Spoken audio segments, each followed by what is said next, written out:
సుల్తాన్ Bazar division లో Afzalgunj police station లో గత నెల 12వ తారీఖు రోజు జరిగినటువంటి అటెన్షన్ డైవర్షన్ అండ్ చీటింగ్ కేసులో ఒక ముద్దాయిని అరెస్ట్ చేసి 40 లక్షల క్యాష్ తర్వాత ఒక కార్ని రికవరీ చేయడం జరిగింది.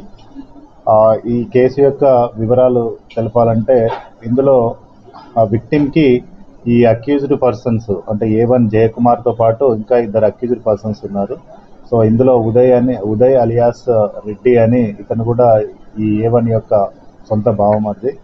సో వీళ్ళు ముగ్గురు కూడా ఒక ప్లాన్ ప్రకారము విక్టిమ్కి తక్కువ ధరకి గోల్డ్ ఇస్తామని ఇనిషియల్గా ఫస్ట్ ఒక 25,000కి పావుతులాగా ఒక 2 months బ్యాక్ అంటే అఫెన్స్ జరగడానికంటే 2 months బ్యాక్ మనకు ఇచ్చి దాని తర్వాత మీకు ఎక్కువ మొత్తంలో అంటే కేజీ గోల్డ్ కూడా మీకు తక్కువ ధరకు ఇస్తామనే ఉద్దేశంతో దాదాపు 65 లక్షలు తీసుకొని సీజ్ చేశారు.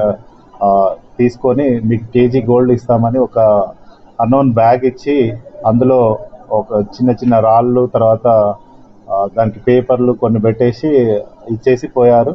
తర్వాత విక్టిమ్ ఎవరైతే ఉన్నారో అతను నిజంగానే బంగారం అనుకొని అతను వెళ్ళి చూడగా అందులో ఓన్లీ తెల్ల పేపర్లు తర్వాత శారీ అని ఒక శారీ తర్వాత 2-3 రాళ్ళు ఉన్నాయి. సో ఇమీడియట్గా అతను మోసపోయాడని మనకు అఫ్జల్గంజ్ పోలీస్ స్టేషన్లో 12th May రోజు ఫిర్యాదు చేయడం జరిగింది.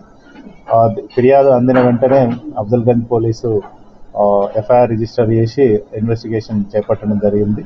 దీంట్లో ముఖ్యంగా DI రవికిరణ్ ఆధ్వర్యంలో మరియు crime team SI Kishan and his team they searched many places and finally ఈ జయకుమార్ని ఫస్ట్ A1 ఇతనే మెయిన్ సూత్రధారి కాబట్టి ఫస్ట్ ఇతన్ని అరెస్ట్ చేసి మనం 40 లక్షల క్యాష్ తర్వాత ఒక కార్ని ఈరోజు సీజ్ చేయడం జరిగింది. వీళ్ళ కోసం కూడా మన టీమ్స్ పెరుగుతూ ఉన్నాయి. వాళ్ళిద్దరిని కూడా అరెస్ట్ చేసి ముఖ్య పాత్ర పోషించారు. వాళ్ళ ఆధ్వర్యంలో ఎస్పెషల్లీ ACP సుల్తాన్ బజార్ మట్టయ్య ఇంతకుముందు మనకు రాచకొండలో చేసినటువంటి SOT ఎక్స్పీరియన్స్ కూడా ఇందులో బాగా ఉపయోగపడ్డది. అతని టీం ఆధ్వర్యంలో SHO and DI and his team all are coordinately they worked hard. Even last time నారాయణగూడలో జరిగినటువంటి ఆ కేసులో కూడా వీళ్ళందరూ కూడా టీమ్గా పనిచేసి ఈరోజు దీన్ని కూడా డిటెక్ట్ చేయడం జరిగింది. వేరే వెరిఫై చేస్తే మనకు ఎక్కడ కూడా ఎటువంటి కేసులు కాలేదు. బట్ ఈ మధ్యలో మనకు తెలుస్తుంది ఏంటంటే దాదాపు కర్ణాటక నుంచి చాలామంది ఈ గోల్డ్ తక్కువ ధరకు అమ్ముతామని చాలా వాట్సాప్ గ్రూపులలో కానీ టెలిగ్రామ్ గ్రూపులలో కానీ చాలా మెసేజ్ పెడతా ఉంటారు. అంటే పర్సనల్గా కాంటాక్ట్ అయ్యి మీరు మా దగ్గరికి వచ్చినప్పుడు మీకు కొంచెం ఇస్తామని వాళ్ళు ఇనిషియల్గా స్మాల్ అంటే పావుతులం కానీ అర్ధతులం కానీ ఒరిజినల్ ఇస్తున్నారు.